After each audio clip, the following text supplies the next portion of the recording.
Salut, c'est Vincent. Allez, aujourd'hui je fais un unboxing surprise de Lords of Hellas, un jeu publié par Edge et Awaken Realms. Alors je vois que c'est un jeu de Adam Kwapinski, développé par Marcin Sierkot. Alors, je ne connais pas ses auteurs, et d'ailleurs, je ne connaissais pas ce jeu jusqu'à aujourd'hui, et je me le suis procuré là sur mon lieu de vacances. Donc, je crois qu'il y a 90 figurines dans la boîte. Alors, on va regarder un petit peu le dos d'ailleurs. Voilà, alors j'ai hâte de découvrir un petit peu de quoi il s'agit. A priori, le jeu est plutôt bien critiqué. On va voir si le jeu est intéressant à 2 joueurs, parce que c'est certainement comme ça que je vais y jouer beaucoup, notamment avec Lou. Et j'ai hâte également de l'essayer en solo. Alors, Lords of Hellas, ici c'est indiqué que c'est un jeu endiablé mêlant conquête de territoire et aventures épiques pour 1 à 4 joueurs. Et a priori sorti, édité en français par Edge en 2018. Donc un jeu quand même assez récent. Alors, comme j'ai pu le trouver là vraiment pas cher, j'en ai profité. La boîte a l'air pleine à ras-bord, elle est extrêmement lourde. D'ailleurs, le couvercle ne ferme pas complètement. J'ai vu qu'il était un petit peu abîmé ici sur le côté. Certainement que le jeu a dû... la boîte a dû tomber déjà, une fois. Voilà, alors, j'ouvre la boîte. Un carton de belle qualité, d'ailleurs, une belle boîte, une jolie illustration là d'emblée, hein, je trouve. Alors, Lords of Hellas, a priori, ce sont les dieux grecs dans un monde futuriste, me semble-t-il, si je dis pas trop de bêtises. Allez, je vais mettre la boîte ici, et puis on va tout de suite regarder. Là, je pense qu'on a le plateau de jeu, oula, qui a l'air grand et lourd. Ah ouais, donc je vais le développer.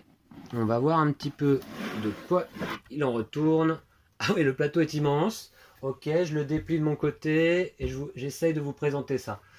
Alors, j'essaye de vous présenter ça peut-être d'ailleurs, hop, sur le côté comme ça. Ah ouais, je vais pas pouvoir le filmer en entier. Alors, attendez, je vais mettre la boîte ailleurs. Je vais poser le plateau par terre et je vais essayer de le filmer différemment pour que vous puissiez en profiter véritablement. Donc, je vais lever un petit peu la caméra, si je peux. Voilà, l'intégralité du plateau. Alors, sur le côté, hein. Donc ça représente une région, j'imagine, de Grèce. On voit ici la Crète, la Béotie, la Corinthie, Attique, Thessalie, la Macédoine, l'Acarnanie, ok, l'Étolie. Eh bien, écoutez, un très beau plateau avec des emplacements pour les cartes, événements, attaque de monstres, bénédiction. C'est du gros jeu là. Alors, ça fait longtemps que je ne m'étais pas offert un gros jeu. Donc là, c'était l'occasion. Je l'ai trouvé sur un marché, pas cher du tout. Voici quelques planches de tokens et en fait, ce sont même les plateaux joueurs. Alors, je vais essayer d'en défaire un. J'ai l'impression que le matériel est vraiment de très bonne qualité là. Je vais défaire le plateau d'Héraclès, tiens, voilà. Ouais, avec un carton relativement épais. Je ne sais même pas si le jeu est encore véritablement trouvable, là, en version française, dans le commerce. Je ne sais pas. Voilà, Héraclès. Et puis alors, bien sûr, on découvrira ça ensemble. Ah, mais attendez, ça se défait, là. Ah ouais, d'accord. Ou j'espère que je fais pas de bêtises. Ouais, d'accord, ok. Donc je suppose qu'on peut associer Héraclès avec d'autres plateaux de caractéristiques. Et donc jouer avec des caractéristiques différentes. Superbe. Ouais, il y a du beau matériel. Capturer le taureau crétois. Ok, des petits jetons. Là c'est pareil, on va les voir un petit peu plus près. Alors, je vous montre d'ailleurs. Je vais faire la mise au point. Voilà. Vous voyez Héraclès. Ok. Avec des illustrations assez sympas. J'ai hâte de découvrir notamment les figurines. Voilà, donc on a Persée. Ok. On a également Hélène. Hélène de Troie, évidemment, je pense. Hein. Et puis Achille. Et oui. Voilà, Achille, d'accord. Alors, je refais la mise au point sur le plateau. Une petite publicité, tiens, pour This War of Mine, qui se trouve dans notre ludothèque, hein, et qui avait dû sortir à peu près au même moment, donc, que Lords of Hellas, un jeu très bien noté sur BGG. Alors, la fiche des forces perses. Ok. Alors ça, qu'est-ce que c'est exactement? Ok, ouais, une piste de décompte. Piste d'évasion, piste de stratégie de Xerxes, piste de mobilisation, très bien. Le Minotaure. Alors, Cerbère. Ouais, super. Là, c'est du gros jeu, hein. Donc, ça va changer des petits jeux pour les vacances. Mais celui-ci, je vais m'y mettre, je vais m'y coller certainement à la rentrée. Et j'espère pouvoir vous présenter donc une vidéo sur la chaîne. Peut-être en solo, peut-être en duo, je ne sais pas. Paraît-il qu'en solo, c'est très bien. Il y a une sorte de campagne solo. Et puis en duo, c'est à voir. Chimère. Méduse. Ouais, il y a des belles cartes là. Hein. Sphinx. Ok. Athéna, Hermès, Zeus. Ok. Ouais, donc il y a pas mal de caractéristiques là. Et on retrouve le Minotaure. Ok, donc je vais reposer tout ça là. La publicité pour This Warhammer, je la mets de côté. Alors, le livret de règles. Oula, j'ai vu la suite là. Alors, le livret de règles, ok, qui est assez grand, qui est beau, qui est très beau. Alors, je ne sais pas si vous avez déjà entendu parler de ce jeu. Hein. Moi, personnellement, non, jusqu'à aujourd'hui. Et donc, là, je suis très heureux de pouvoir ouvrir la boîte en votre compagnie. Les conditions de victoire. Ok, ah oui, alors effectivement, il y a 4 conditions de victoire possibles dans le jeu. Donc ça, c'est a priori assez original. Soit on contrôle 2 territoires, soit on tue 3 monstres, soit on contrôle 5 régions contenant un temple, soit un monument est achevé. D'accord, la construction d'un monument. Alors voyez un petit peu donc ce qui nous attend dans la boîte en termes de figurines. 90 figurines a priori. Alors je ne sais pas où est-ce qu'ils ont pu ranger 90 figurines dans cette boîte, mais on va voir ça. Des cartes, donc les fiches de héros on les a vues, les fiches d'armée également, les fiches de monstres, hein, on les a vues passer avec le cyclope, l'hydre, la méduse, etc. D'accord, le plateau de jeu qui est magnifique. Alors j'ai pas regardé, il est recto verso ou pas? Et oui, il est recto verso en plus. Alors je sais pas si ça a vraiment une incidence. Il y a peut-être un côté 2 joueurs, peut-être un côté 3-4 joueurs, je ne sais pas. À découvrir. Est-ce que c'est indiqué là? Non. D'accord. Alors, les règles. Ok, mise en place, le plateau, justement. Bon, à voir. Ok. La mise au point est faite, là, oui. Héros et armée, déroulement de la partie. Ok, il y a un petit peu de texte, mais il a l'air d'y avoir pas mal d'exemples, beaucoup d'illustrations. D'emblée, ça me plaît. Oh, quel plaisir, je vais avoir à lire encore ce livret de règles. Ok, les monstres, les batailles. Le mode de joueur. Ok, ah bah ça très bien, il y a un mode de joueur. À 2 joueurs, les éléments suivants changent. 2 des conditions de victoire. Ok, et construction de monuments. Ok, un glossaire avec les mots-clés. Très bien. Et qui se retrouve ici. 16 pages de règles. Bah écoutez, c'est pas énorme, hein, a priori. Donc je crois que le jeu est pas si difficile. Hein. Et là, un livret de campagne qu'on retrouve dans la boîte. Alors ça, la campagne, est-ce que c'est uniquement pour le mode solo? Je ne sais pas. Le mode solo de Lords of Hellas vous plonge au cœur de la légendaire invasion perse. Alors effectivement, a priori, il y a un livret de campagne spécifique au mode solo. Oh, c'est génial. Ok. Prologue préparation. D'accord. Livre des scripts. Ok. Acte 1, acte 2. Très bien. Acte 2, fin de l'acte 2. Résumé des règles. Ok. Bah, écoutez, on découvrira ça ensemble.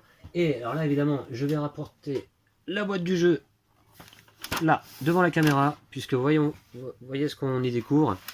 Alors, les figurines. Alors ça, qu'est-ce que c'est? Ah bah ça, c'est certainement l'hydre, donc. Hein, ou une grosse figurine assez lourde également, là. Ok, donc un monstre. Très bien. Là, on a une sorte de tigre géant. Ok, superbe. Là, qu'est-ce qu'on a? Encore un espèce de monstre à 3 têtes. Alors moi je suis pas très bon en mythologie grecque, hein, donc j'aurais du mal à vous dire les noms des monstres là. Là c'est une sorte de monstre ailé. Ok, avec une grande queue comme ça. Bon bah très bien, bah, après Aftermath, je vais me retrouver encore à manipuler des figurines, mais ça tombe bien, j'adore ça. Là qu'est-ce qu'on a? Ah, peut-être la méduse, est-ce que c'est elle? Je ne sais pas. On découvrira tout ça ensemble, évidemment, en partie. Voilà. Ensuite, là, qu'est-ce que c'est? On dirait la queue d'un alien. Alors ça, c'est certainement, d'accord, un élément qui va s'assembler sur une des 3 gigantesques figurines qui se trouvent ici. Alors voici une des 3 gigantesques figurines. Ah ouais, énorme. Et donc en plusieurs parties. Je vais essayer de la démonter. Oui, ok, d'accord, ouais, vous voyez. Tac. Est-ce que ça allait sur son dos? Ah oui, regardez. Tac, je vais faire comme ça. Voilà. Et là, je crois que la figurine est donc au complet, peut-être. Ouais. Vous voyez un peu? Alors, regardez par rapport à ma main. Elle fait, elle fait la taille de ma main, à peu près. Donc une figurine gigantesque, mais en plusieurs parties. Alors, est-ce qu'on construit les différentes parties pendant le jeu? Il me semble que oui, parce que c'est peut-être ça, les monuments que l'on va devoir construire au fur et à mesure. Je ne sais pas. Et puis, vous voyez, il y a des socles ici, sur lesquels on va peut-être poser d'autres petites figurines. Bon, je trouve ça assez original, assez intriguant. Ça me donne très envie, là. Ok. Bah voilà, donc celle-ci, je vais la reposer là, parce que sinon je ne saurais pas comment la remettre. Alors ensuite, on en a une autre ici. Alors, oui, lui, il est connu. Est-ce que c'est Héraclès? Est-ce que c'est Achille? Hélène, Persée? Non, ils doivent pas être là. Ok, donc... alors, est-ce que ça va sur celle-ci? Non, j'ai pas l'impression. Ok, bon, on va la regarder de près quand même. En plusieurs parties. Ouais, vous voyez, ça se démonte. Et ça a l'air super bien fait. Ok. Voilà. Et encore une partie qui s'enlève là. Sans rien casser, j'espère. Ouais, voilà. Ouais, alors après, c'est un jeu de construction. Pour les remettre dans l'ordre. Sans rien casser, d'accord. Bon, c'est énorme le contenu dans cette boîte. Lords of Hellas. J'espère que je ne dirai pas hélas quand j'aurai joué au jeu. Même si je l'ai eu en promotion, c'est un jeu qui m'a coûté quand même un certain prix. Donc je vais remettre celle-ci en place. Et on va découvrir la dernière immense figurine qui se trouve ici. Alors, qui n'est pas montée sur son socle. Superbe. Alors, le socle est là. On va la mettre comme ça. Attendez. Ouais. Ici. Ah, ça me plaît bien. C'est hyper ludique. Ok. Et puis ça... Ah bah là, peut-être, il lui manque un bras. Donc, je pense que c'est comme ça. Voilà. Alors, attends, dans quel sens? Voilà. Comme ça. Nah. Comme ça, je pense. Voilà. Vous voyez un peu? Alors là, à nouveau, pour comparer par rapport à la taille de ma main. Donc, c'est immense, ces figurines. Peut-être j'en mettrai une en exposition sur la ludothèque. Ok, donc là, ici, on a des petites figurines dans un sachet plastique. Je vais les ouvrir rapidement. On n'a pas tout vu encore. Je pensais bien que ce serait un unboxing assez long parce qu'il y a beaucoup d'éléments et on n'a pas vu les cartes encore. Alors là, bon, des figurines de taille plus standard. Donc, assez petites et fines, celles-ci. Alors, ce sont peut-être les héros, d'ailleurs, tiens. Là, du coup, je crois reconnaître Héraclès. Là, Hélène, peut-être. Et Achille, quelque part. Là, on doit avoir Achille ici. Là, ça doit être Hélène de Troie. Et ici, donc là, d'accord. Et là, ce serait qui? Persée. Ok, donc là, si je dis pas de bêtises, en fait, je me réfère aux fiches des personnages là sur le côté. A priori, on a les 4 héros. Ok, donc il y a ça. Plus, alors ça, je vais mettre de côté. Je sais pas comment c'était rangé. Je sais pas comment ils ont rangé ça. Ça ici. Ouais. Ou comme ça plutôt. Et puis ça, c'était... je sais rien. Bon, j'ai pas fait gaffe. Alors, ici, on a encore une grande figurine. En un seul bloc, cette fois-ci. Encore que... Oui, si. En un bloc, d'accord. Plus celle-ci. Mais celle-ci, on l'avait déjà vue, non? Ouais, peut-être pas. Ok. Et celle-ci. Un très beau thermoformage. Ah ben voici donc le Minotaure. Voilà. Ah, mais ça va être énorme ça sur le plateau. Sur le plateau, ça va super bien rendre, je pense. Alors par contre là, pour ranger les éléments dans la boîte, c'est pas évident. Alors, bon, 90 figurines, parce qu'évidemment, on en retrouve pas mal qui sont toutes petites là. Voilà. Donc des petites figurines ici. Je vais peut-être en sorte de 4 couleurs différentes. Donc là, aux couleurs des joueurs. Plus pas mal d'éléments. Ici des socles. Ainsi que des cubes rouges. Ainsi qu'un petit dé rouge. Ok. Qui va peut-être servir pour les batailles. Je ne sais pas. On va voir ça. Et puis je vais ouvrir un sachet juste pour voir un peu ces petites figurines. Ok. D'accord. Je vais essayer de les voir de plus près. Ok, d'accord. Bah, il y a un matériel incroyable dans le jeu. D'accord. Ensuite, on a ici quelques... Enfin, énormément de pions. Alors ça, je crois que ce sont les pions de contrôle de territoire, justement. Qu'on va poser donc sur les territoires que l'on contrôle à notre couleur. Hein. Donc, bah, ça a l'air pas mal aussi, ces petits pions-là. Ils sont assez jolis. On dirait des petits boutons. Ouais, c'est extrêmement bien fait. Hein. Là, c'est excellent. Et puis, enfin, les cartes. Alors là, on a un paquet de petites cartes. Ok. Chevêche d'Athéna. Ouh, carte très épaisse celle-ci. Alors je sais pas si c'est le cas des grosses cartes qui sont là, format standard. Mais celles-ci sont extrêmement épaisses. C'est limite cartonné. Flèche empoisonnée, tête de sphinx, sang de méduse, chaîne adamantine, cerbère, artefact, œil du cyclope. Ouais, ça ce sont les artefacts. Corne du minotaure, feu de la chimère. Dis donc, j'ai l'impression que ça va plaire à Lou, ça aussi. Hein. Ombrasier, trompette de femme, fil d'Ariane, flèche d'Apollon, harpe, égide, œil d'aigré. Ok.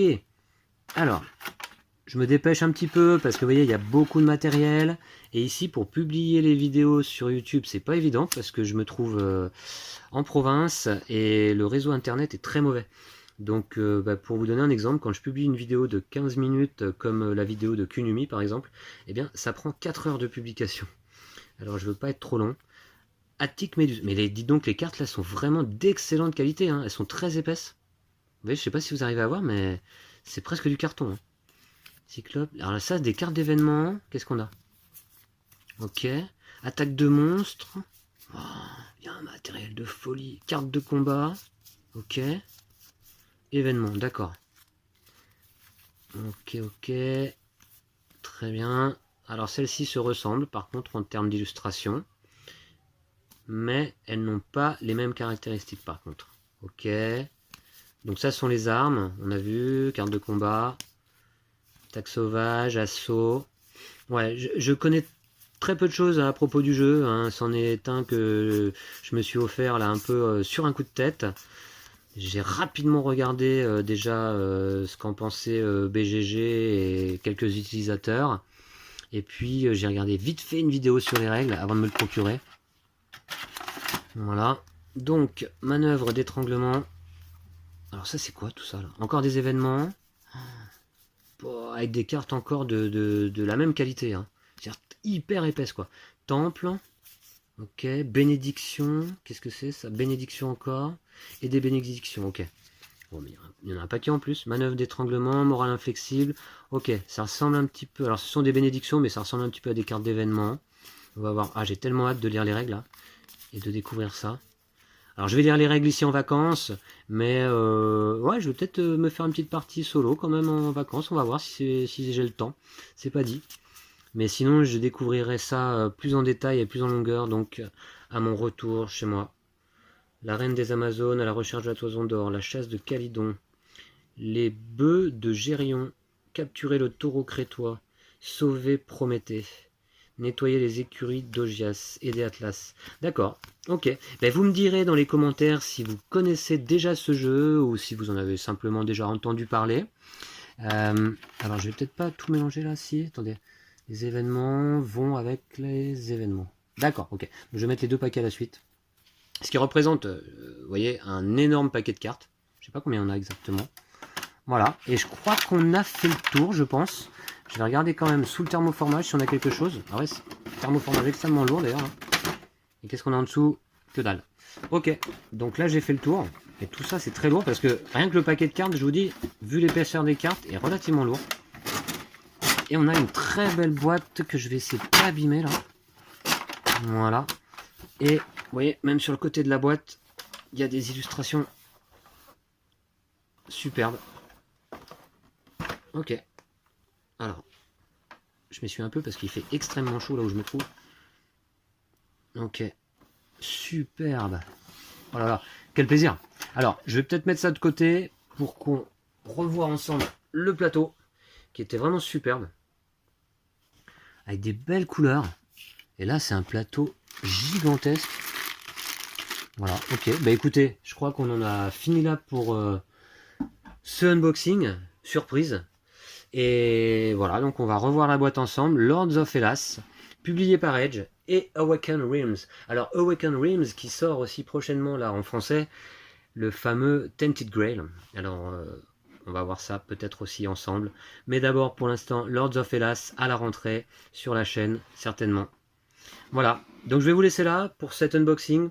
J'espère que vous avez apprécié comme moi. C'était un petit peu, j'étais très fébrile là d'ouvrir cette boîte. Il va falloir que je range tout ça maintenant. D'ailleurs, ça va être un peu compliqué.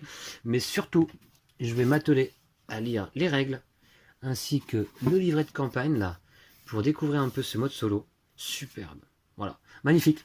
Allez, je vous laisse là, j'arrête de parler. Je vous dis à bientôt. J'espère que vous avez apprécié cette vidéo.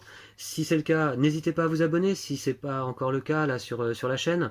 J'ai vu ce matin même avec Lou que nous avons atteint la barre des 500 abonnés. C'est énorme pour nous. On ne pouvait pas du tout s'attendre à ça quand on a monté la chaîne au mois de mars dernier.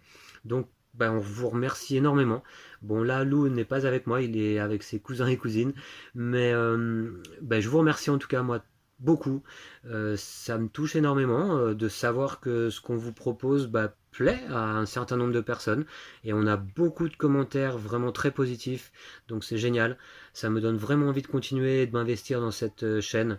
Moi j'adore toujours autant les jeux de société. C'est une véritable passion. Donc 500 abonnés c'est génial. Et puis bah, maintenant on attend peut-être un jour hypothétiquement la barre des 1000 abonnés. J'espère qu'on atteindra. Voilà, je vous laisse là. Cette fois-ci j'arrête pour de bon. Je vous dis à très vite. D'ici là, prenez soin de vous et de vos jeux de société. Salut!